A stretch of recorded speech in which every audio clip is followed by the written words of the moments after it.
فريق السوسي الآن في انتظار تنفيذ الكرة، في انتظار كيف ستستثمر.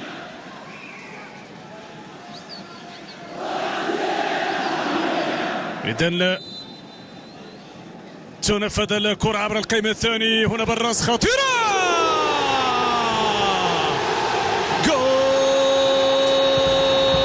جول جول جول جول جول جول يفعل الموس من خلال كرة ثابتة تسدد على المقاس، وبراس تغال الدفاع وحارس مرمى فريق حسرية أكادير في حدود الدقيقة 61 اللي تحدث عنها، وكانت رجل من جانب نبيل مرموق. هل سيحتسب الحكم ركلة جزاء؟ سيحتسب الحكم ركلة جزاء، وبذلك قد يأتي خبر صار لجمهور حسنية أكادير. تأكد الحكم بالفعل بأنه عملية التدخل كانت على رجل اللاعب، وبذلك كانت في منطقة الجزاء، وبذلك هل سيكون ركلة جزاء؟ بالفعل ركلة جزاء لحسنية أكادير. إذن البديل عبد العزيز القايدي يتحصل على ركلة جزاء في حدود دقيقة 80. إذن حكم بعد تدخل نبيل مرموق، وبعد ما انتبه الحكمين في الفار للعملية بعد ما تمت مراجعة اللقطة، يتم إشعار الحكم بوجود حالة يجب أن يتم التدقيق فيها. الحكم يمنح ركلة جزاء لفائدة فريق حسنية أكادير. هذه كانت قراءته. أتحدث دائما في ظل ما نتابع وما اتخذه الحكم من قرار على ضوء ما تابعنا في اللقطة من خلال الحكمين في غرفة الفار من خلال معالجة هذه اللقطة. إذن ركلة جزاء.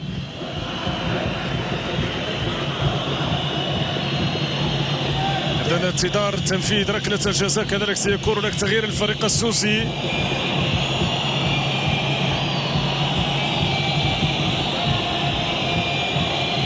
سيدخل عبد الله زكان.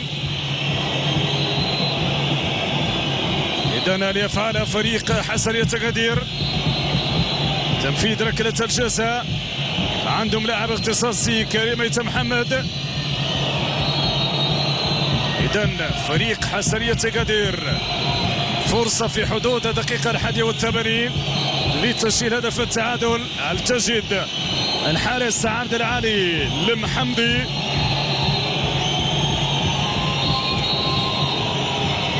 إذن ركلة جزاء لفريق حسنية أكادير. كريم ميتة محمد عنده هدف، يبحث عن الهدف الثاني. هنا اللحظة المنتظرة، لحظة تنفيذ ركلة الجزاء، وكريم ميتة محمد هل يكون كريما بفريقه بتسجيل هدف التعادل في حدود تقريبا الدقيقة 82. كريم ميتة محمد، كريم يا كريم، كريم يا كريم يا كريم يا كريم،